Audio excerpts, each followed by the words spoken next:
They called it the Temple of the Silent Star. To the few remaining human forces on Xylos Prime, it was a forgotten relic, a crumbling testament to some long-dead alien civilization, deemed sacred only by the sheer, unyielding mystery of its existence. To me, Sergeant Kale, it was just another defensive position, a place to die.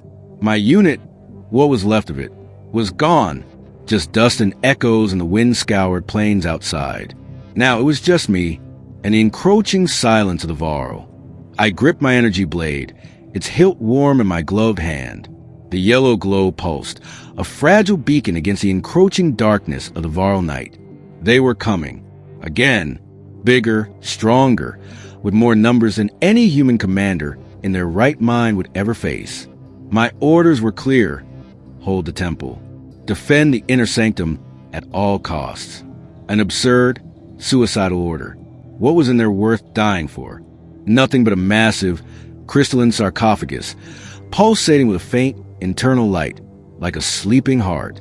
We'd found it untouched, millennia-old, radiating a strange, inert energy that our scanners couldn't decipher. Command simply designated it sacred. The Varl didn't care about sacred. They cared about conquest, about taking what wasn't theirs. And they were efficient at it. Their hulking forms, clad in dark, jagged armor, filled the entrance, their multi-jointed limbs ending in razor-sharp claws.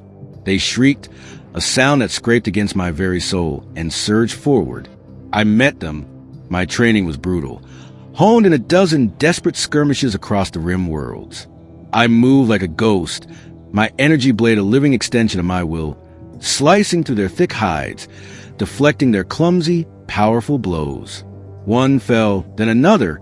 They were strong, but I was fast. I fought with the desperation of a cornered animal, the raw fury of a man who knew he had nothing left to lose. But there were too many. Their sheer mass, their relentless push, began to wear me down. A glancing blow to my side sent a shock wave of pain through my ribs. My energy blade flickered, its power draining. I stumbled, driven back into the heart of the inner sanctum, closer and closer to that colossal sarcophagus. The Varl pressed their advantage, their guttural snarls of victory chant. This was it, the last stand. As a hulking Varl warlord raised a massive, serrated blade for the killing blow, something shifted, not just in the air, but in the very fabric of reality. The colossal sarcophagus, which had remained inert for millennia, began to hum, not faintly, but with a deep, resonant thrum that vibrated through the stone floor, through my very bones. The crystalline surface, once dull, pulsed with an intense, blinding white light. The Varl warlord froze, his blade held aloft, his alien eyes wide with sudden, primal terror. His subordinates recoiled, a low, guttural murmur of fear rippling through their ranks. From within the sarcophagus, the light intensified, blooming outwards like a supernova contained within a crystal shell.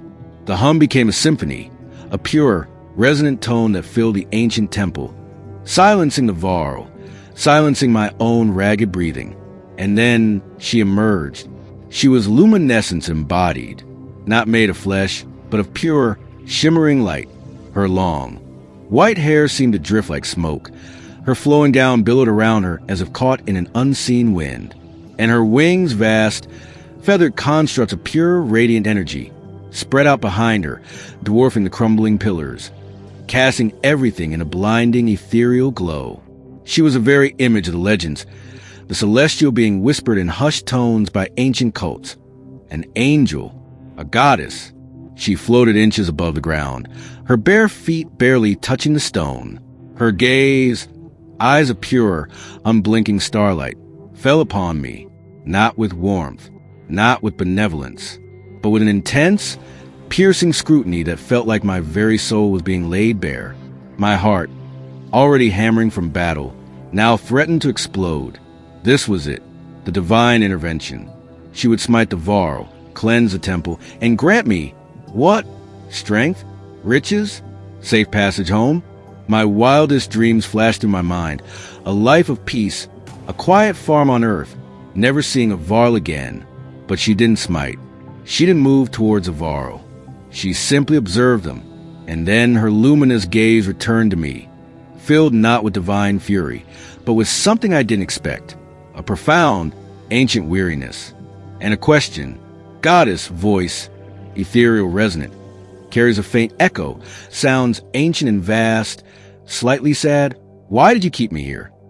The words weren't spoken in any known language, yet they resonated directly in my mind, perfectly translated, perfectly understood.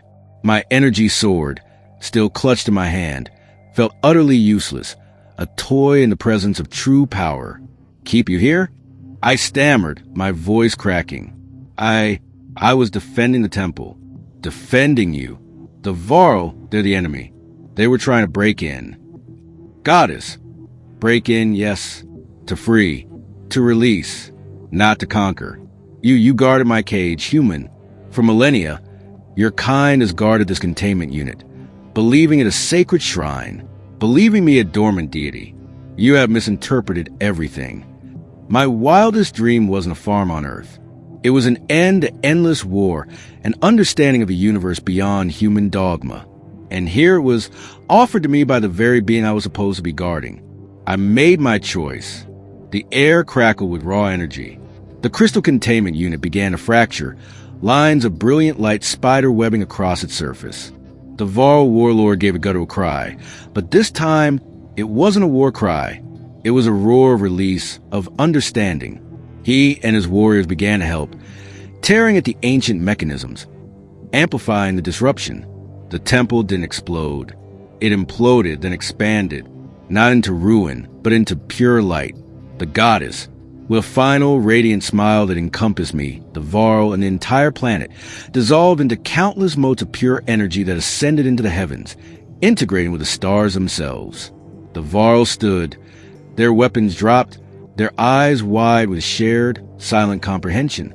The binding energy that had driven their relentless aggression was gone. They were still fierce, still warriors, but now they were free. Their ancient connection to the world, to each other, felt different. It was a peace forged in truth, not just a cessation of hostilities. I stood amidst the transformed ruins. The air was pure, vibrant, filled with the echo of ancient release. My energy soar was gone, melted into slag. But I felt no loss. The Varl warlord approached, his gaze direct. No words were needed. We had found common ground, not through battle, but through understanding. We had both been pawns, guarding or fighting a truth we didn't comprehend. My wildest dream was no longer a farm on Earth. It was this quiet, impossible peace, this profound shift in understanding, this unexpected alliance forged in cosmic truth. The universe was larger, stranger, and far more interconnected than I had ever imagined. And I, Sergeant Kale, human warrior, had been a part of its grandest, most beautiful awakening. The goddess had granted her dream, and in doing so, granted mine.